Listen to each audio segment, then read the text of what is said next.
So this stock, St. George's Eco Mining Corp, was brought to our attention by one of our subscribers, and it happens that the company, St. George's Eco Mining Corp, is a Canada-based company which is developing technologies to solve some of the common environmental problems in the mining industry. The company is focused on Iceland gold and energy metals exploration. The company provides technologies such as nickel, lithium, and other. The company controls active mineral tenures in Iceland. It also explores for nickel on the Gili Nickel project and for industrial minerals on Quebec's North Shore. So the news out there the news out there at the moment is that trading was resumed. It was halted, I believe, and it was resumed. Okay, you can see that trading was halted as at yesterday, the 12th of May 2021, and later on it resumed. So that's the latest official news out there. So on the internet, you can see that there is this is as far back as the 12th of April. That's 1 month ago. It says St. George releases initial cathode material electric vehicle battery test results and all that stuff. We're not going to go into all the details concerning that. You definitely must have seen things like that concerning St. George's, and indeed much more as well. I think the most recent is that of Yahoo Finance.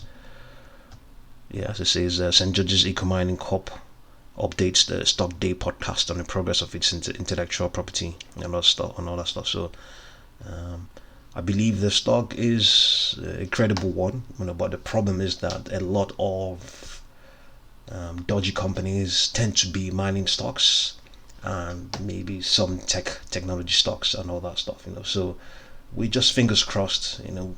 Let's just go ahead and look at what's going on with St. George's and believe everything is all right, and it's not a dodgy company. So it has a market cap of $46 million.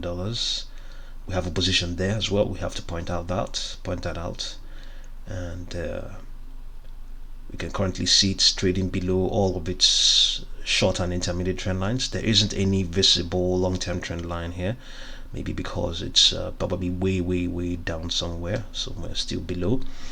And we can see that the oscillators, the RSI, indicates that it is currently just slightly oversold, but it's improving.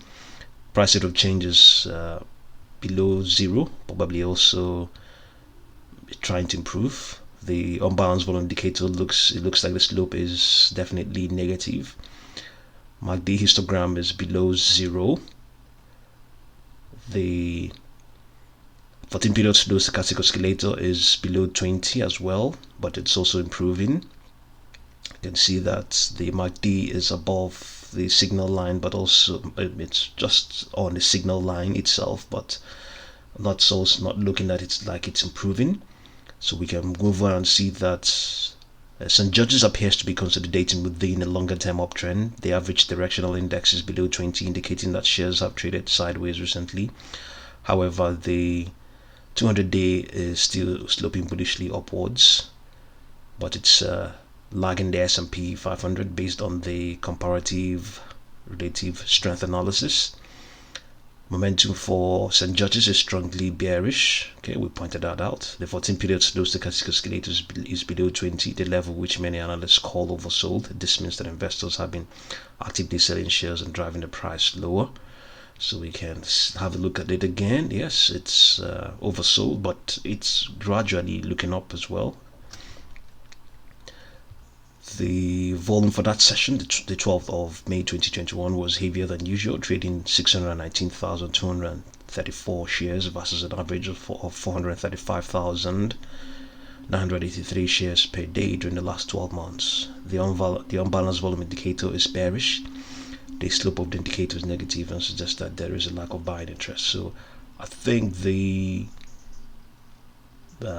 investors have been actively selling shares. Okay, so the 14 period slow stochastic oscillator and the unbalanced volume indicator. These two oscillators are in unison, so it is absolutely validated that market participants have been not as interested as they were before. Evidently, you can see what's going on with the stock itself has been retracing, but at the same time, we have to also point out that it ran up a gain of 7.15%. So it is definitely definitely a buy, easily a buy. It's also a penny stock as well. So in the short and intermediate trend line, the short and intermediate period, yes, it's definitely a buy, trading at a discount to all of those trend lines. So we have already opened the position ourselves, and we'll see how things go, whether we'll continue to improve on that position and add more. We'll continue to also try to find out more and more news about St. George's, do more due diligence and update you on it. So if you already have a position there, by all means, keep observing. If you want to, it sounds like a good position to get involved in, by all means do so. And just be careful with the amount of money you're putting in there, and always as much as you can, get in when it looks cheap, when it's trading at a discount, as it is currently doing so, trading at a discount to its short-term trend lines. So I mean, the reason is simply because a lot of other market participants are observing the same thing.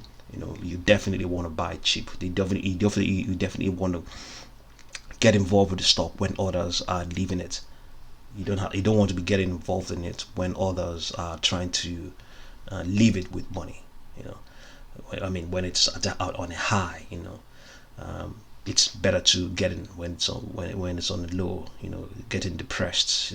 There's lack of interest there and all that stuff. That's what's going on there. So, but on the other hand, we have to also point out again, that we have not done any due diligence. We have not gone to see what the due diligence is all about, but we're just looking at it on a strictly technical basis. It's on that basis, and in the short and intermediate period, it is technically a buy. So do your own due diligence and see what you can do about St. George's. So if you're new to this channel, subscribe, like, and share. Thank you very much. If you're already a subscriber, thank you.